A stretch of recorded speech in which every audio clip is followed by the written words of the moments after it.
श्रीगुरुभ्यो नमः। कान्ताय कल्याणगुणैकधाम्ने नवद्यनाथप्रतिमप्रभाय नारायणायाखिलकारणाय श्रीप्राणनाथाय नमस्करोमि. ಶ್ರೀಮತ್ಸುಮಧ್ವವಿಜಯ ಸಪ್ತಮ ಸರ್ಗದಲ್ಲಿ 37ನೇ ಶ್ಲೋಕ.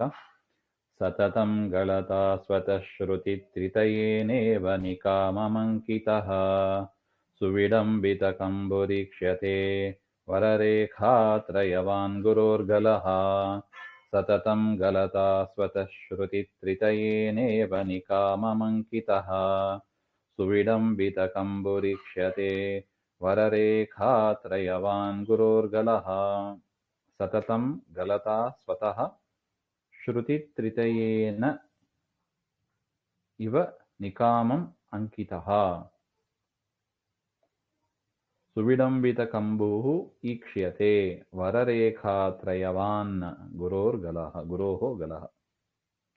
ಅಂದರೆ ವೇದವ್ಯಾಸರ ದರ್ಶನವನ್ನ ಆಚಾರ್ಯರು ಮಾಡ್ತಾ ಇದ್ದಾರೆ. ಒಂದೊಂದೇ ಅವಯವದ ವರ್ಣನೆಯನ್ನ ಮಾಡುತ್ತಾ ಇದ್ದಾರೆ. ಇಲ್ಲಿ ಕುತ್ತಿಗೆಯ ವರ್ಣನೆಯನ್ನ ಮಾಡಿದ್ದಾರೆ. ಕೌಸ್ತುಭ ಮನೆ ಇತ್ತು ಅಂತ ಒಂದು ಹೇಳಿದರು. ಸ್ವತಃ ಸ್ವಸ್ಮಾ ಸತತಂ ಗಲತಾ ನಿರ್ಗಚ್ಚತ ಶ್ರುತೀನ ಋಗಾದಿ ವೇದಾನಾಂ ತ್ರಿತಯಂ ತೇನ ನಿಕಾಮಂ ಸಮ್ಯಕ್ ಅಂಕಿತಃ ಇವ ಚಿಹ್ನಿತಃ ಇವ. ಅಂದ್ರೆ ಪರಮಾತ್ಮನ ಮುಖದಿಂದ ಕುತ್ತಿಗೆಯಿಂದ ಸದಾ ವೇದಗಳು, ಋಗ್ವೇದ, ಯಜುರ್ವೇದ, ಸಾಮವೇದ ಹೊರಗೆ ಬರ್ತಾನೇ ಇರ್ತದಂತೆ. ಅದರ ಚಿಹ್ನೆಯೋ ಏನೋ ಅನ್ನುವಂತೆ ರೇಖಾತ್ರಯಂ ತದಸ್ಯ ಅಸ್ತಿ ಇತಿ ತಾದೃಶ. ಪರಮಾತ್ಮನ ಕುತ್ತಿಗೆಯಲ್ಲಿ 3 ರೇಖೆಗಳು ಇದಂತೆ.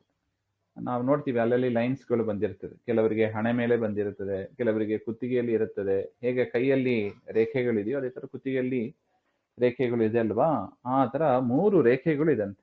ಅದು ಯಾವುದರ ಸೂಚನೆಯಂತೆ ಇದಂದ್ರೆ 3 ವೇದಗಳ ಸೂಚನೆಯಂತೆ. ಯಾಕಂದ್ರೆ ಸದಾ ಆ ಕುತ್ತಿಗೆಯಿಂದ, ಪರಮಾತ್ಮನ ಕುತ್ತಿಗೆಯಿಂದ ಆ ವೇದೋಚ್ಚಾರಣೆ ಆಗ್ತಾನೆ ಇರ್ತದಂತೆ. ಅದರಿಂದಲೇ ಶಂಖದಂತ ಕುತ್ತಿಗೆ ಇರತಕ್ಕ ಆ ವೇದವ್ಯಾಸರ ಶಂಖಕ್ಕೂ ನೋಡಿ ಆ 3 ರೇಖೆಗಳು ಇರುತ್ತವೆ.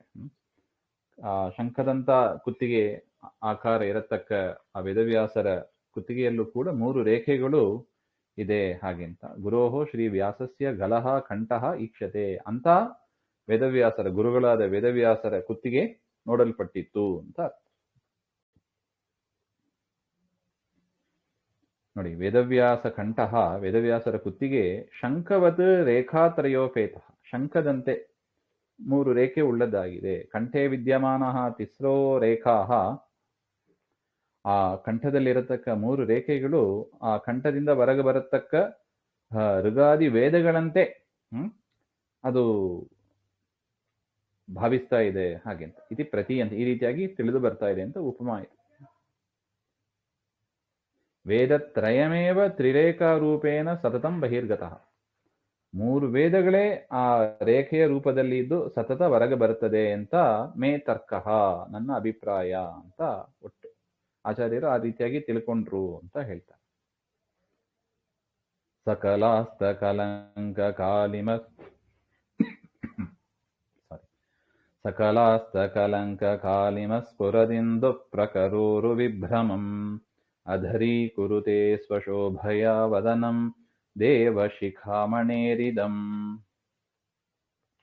ದೇವಶಿಖಾಮಣೇಹೆ, ದೇವಶ್ರೇಷ್ಠನಾದ ಆ ವೇದವ್ಯಾಸರ ಇಮಂ ವದನಂ, ಅವರ ಮುಖ ಕಮಲ ಇದೆ ನೋಡಿ. ಸ್ವಶೋಭಯ, ತಮ್ಮ ಕಾಂತಿಯಿಂದ, ಆ ಮುಖದಿಂದ ಬರತಕ್ಕ ಕಾಂತಿ. ಕಲಾಭಿಹಿ ಸಹಿತಾಹ ಸಕಲಾಹ ಪೂರ್ಣಾಹ, ಪೂರ್ಣವಾದ ಕಲೆಗಳಿಂದ ತುಂಬಿದ ಯೇ ಅಸ್ತಕಲಂಕ ಕಾಲಿಮಾನಃ, ಅಸ್ತಃ ನಿರಸ್ತಃ ಕಲಂಕ ಕಾಲಿಮಾ ಶಶಲಾಂಚನ ಕಾರ್ಷ್ಣ್ಯಂ ಯೇಷಾಂ ತಾದೃಶಃ ಸ್ಫುರಂತಃ ಶೋಭಮಾನಾಃ ಇಂದವಃ. ಆ ವೇದವ್ಯಾಸರ ಮುಖ ಕಳಂಕ ಇಲ್ಲದೆ ಇದಂತೆ, ಅಂದ್ರೆ ದುಃಖಾದಿಗಳು ಅಜ್ಞಾನಾದಿಗಳು ಇಲ್ಲದೇನೆ ಶೋಭಿಸ್ತಾ ಇದೆ. ಅದು ಹೇಗಿತ್ತು ಅಂದ್ರೆ ಪೂರ್ಣವಾದ ಕಲೆಗಳಿಂದ ತುಂಬಿದ ಚಂದ್ರ, 16 ಕಲೆಯಿಂದ ತುಂಬಿದ ಚಂದ್ರ. ಅಂತ ಚಂದ್ರನಲ್ಲೂ ಕೂಡ ಕಳಂಕಗಳು ಯಾವುದು ಇಲ್ಲದಂತೆ. ಈ ಶಶ ಅಲ್ಲಿ ಚಂದ್ರ ನೋಡಿದ್ರೆ ಮಧ್ಯದಲ್ಲಿ ಏನೋ ಒಂದು ಮೊಲ ಇದ್ದಂಗೆ ಇರ್ತದಂತ. ಚಿಹ್ನೆ ಕಾಣಿಸ್ತದೆ ಅಂತ. ಆ ಥರ ಯಾವುದು ಇಲ್ಲದೆ ಶುಭ್ರವಾದ ಚಂದ್ರ ಇದ್ರೆ ಹೇಗೆ ಪ್ರಕಾಶಮಾನವಾಗಿ ಇರ್ತಾನೋ, ಬರೀ ಒಂದು ಚಂದ್ರ ಇಲ್ಲ, ಇಂದವಹ ಅಂತ ಬಹುವಚನ ಪ್ರಯೋಗ ಮಾಡಿದ್ದಾರೆ. ಆ ಥರ ಚಂದ್ರರ ಸಮೂಹ ಅನೇಕ ಅನಂತ ಸೂರ್ಯಕೋಟಿ ಪ್ರಕಾಶ ಅಂತ ಹೇಳ್ತಾರೆ ನೋಡಿ. ದೇವರು ಹೇಗಿರ್ತಾನೆ? ಅನಂತ ಸೂರ್ಯಕೋಟಿ ಪ್ರಕಾಶ. ಅದೇ ತರ ವೇದವ್ಯಾಸರು ಅನಂತ ಚಂದ್ರಕೋಟಿ ಪ್ರಕಾಶವುಳ್ಳವರು, ಹಾಗೆ ಅಂತ ಕಾಂತಿ ಉಳ್ಳವರು ಅಂತ. ಅದೆಲ್ಲವೂ ಕೂಡ ಅಧರಿ ಗುರುತೆ, ಆ ಚಂದ್ರನ ಶೋಭೆಯನ್ನೇ ನಿರಾಕರಣೆ ಮಾಡ್ತಾ ಇದೆ, ರಿಜೆಕ್ಟ್ ಮಾಡ್ತಾ ಇದೆ ಅಂತ. ಅಂದ್ರೆ ಚಂದ್ರನ ಕಾಂತಿಯನ್ನು ಕೂಡ ಮೀರಿದ ಕಾಂತಿ ವೇದವ್ಯಾಸರ ಕಾಂತಿ ಅಂತ. ಇದು ಆಚಾರ್ಯರು ಕಂಡ ವೇದವ್ಯಾಸರು, ಹಾಗೆ ಅಂತ. ಅವರ ಮುಖ ಹಾಗೆ, ವೇದವ್ಯಾಸರ ಮುಖ ಹಾಗಿತ್ತು ಅಂತ ನೋಡಿ. ಸಂಪೂರ್ಣಾಸ್ತ ಕಲಂಕ ಚಂದ್ರ ಪ್ರಕಾರಾಂತರೇ ಅಪಿ ಭಗವದ್ವದನ ಕಾಂತಿ ಅಧಿಕ. ಪೂರ್ಣನಾದ ಚಂದ್ರನ ಕಲೆಗಿಂತ, ಎಲ್ಲಾ ಕಲೆಗಳಿಂದ ತುಂಬಿದ ಚಂದ್ರನ ಕಾಂತಿಗಿಂತಲೂ ಕೂಡ ಅಧಿಕವಾದ ಕಾಂತಿ ವೇದವ್ಯಾಸರ ಕಾಂತಿ ಅಂತ ಒಟ್ಟಾಭಿಪ್ರಾಯ. ಅರುಣಾಶ್ಮದರಾಂತರೋಲ್ಲಸನ್ ಅವಮುಕ್ತಾವಲಿಮಸ್ಯ ಲಜ್ಜಯೇರ್ ಹಸತಸ್ಥಿತದಂತ ಸಂತತಿ ಪರಮಶ್ರೀರರುಣೋಷ್ಠರೋಚಿಷಃ. ಅರುಣೋಷ್ಠ, ಆ ಪರಮಾತ್ಮನ ತುಟಿ, ಮುಖದಲ್ಲಿ ತುಟಿ ಹೇಗಿರ್ತದೆ ಅಂದ್ರೆ ರಕ್ತೋಷ್ಠ, ಕೆಂಪಾಗಿರ್ತದಂತೆ. ಅದು ಕಾಂತಿಯಿಂದ ಶೋಭಿಸ್ತಾ ಇದೆ. ಹಸತಃ ಅಸ್ಯ, ವೇದವ್ಯಾಸರು ಹುಳ್ನಗೆ, ಮಂದಸ್ಮಿತದಿಂದ ಕೂಡಿದ ಮುಖ, ಅಂತಹ ಕಾಂತಿಯಿಂದ ಕೂಡಿದವರಾಗಿ, ಸಿತದಂತಹ ಶುಭ್ರವಾದ ಹಲ್ಲುಗಳು, ಆ ದಂತ ಪಂಕ್ತಿಗಳು ಅಂತ ಹೇಳ್ತಾರೆ ನೋಡಿ. ವರಿಸ್ಯ ಸಾಲಿನಲ್ಲಿ ಇರುತ್ತದಂತೆ ಎರಡು ಹಲ್ಲುಗಳ ಪಂಕ್ತಿ ಅಂತ. ಅರುಣಾಶ್ಮ, ಅದು ಹೇಗಿತ್ತು ಅಂದ್ರೆ ಪದ್ಮರಾಗಮಣಿ ತಸ್ಯ ಯದ್ದಲಂ ತಸ್ಯಾಂತರೇ ಮಧ್ಯೆ ಉಲ್ಲಸಂತಿ ನವಮುಕ್ತಾವಳಿ. ಪದ್ಮರಾಗದ ಮಣಿ ನೋಡಿ, ಕೊಡುವ ಉಪಮಾನ ನೋಡಿ ಹೇಗಿದೆ. ಪದ್ಮರಾಗ ಮಣಿ ಅದು ಹೇಗಿರ್ತದೆ? ಕೆಂಪಾಗಿ ಇರ್ತದಂತೆ. ಮೇಲೆ ಒಂದು ಪದ್ಮರಾಗದ ಮಣಿ, ಕೆಳಗೆ ಒಂದು ಪದ್ಮರಾಗದ ಮಣಿ, ಅದರ ಮಧ್ಯದಲ್ಲಿ ನವಮುಕ್ತಾವಳಿ ಅಂದ್ರೆ ಹಲ್ಲುಗಳು ಹೇಗಿರುತ್ತೆ ಅಂದ್ರೆ ಮುತ್ತಿನಂತೆ ಹೊಳಿತಾ ಇದೆ ಅಂತ. ಅಂತ ಮುತ್ತಿನಂತ ಹಲ್ಲುಗಳು, ಅದರ ಮೇಲೆ ಕೆಳಗೆ ಪದ್ಮರಾಗಮಣಿ ಇಟ್ಟರೆ ಹೇಗೆ ಇರುತ್ತದೋ, ಶೋಭಿಸ್ತಾ ಇರುತ್ತದೆ, ಆ ತರ ತಾಂ ಲಜ್ಜಯೇ,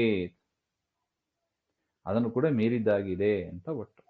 ಹಸತಃ ಅಸ್ಯ ಅರುಣೋಷ್ಠ ದ್ವಯ ಮಧ್ಯಗತ, ಮಂದಹಾಸದಿಂದ ಕೂಡಿದ ಆ ವೇದವ್ಯಾಸರ ಮುಖವದನ, ಆ ಎರಡು ತುಟಿಯ ಮಧ್ಯದಲ್ಲಿ ಕಾಣತಕ್ಕ ಶುಭ್ರವಾದ ದಂತ ಪಂಕ್ತಿಗಳು, ಅದು ಪದ್ಮರಾಗದಳ, ಪದ್ಮರಾಗದ ಒಂದು ಹಾರ, ಅದರ ಮಧ್ಯದಲ್ಲಿ ಇರತಕ್ಕ ಮುತ್ತಿನ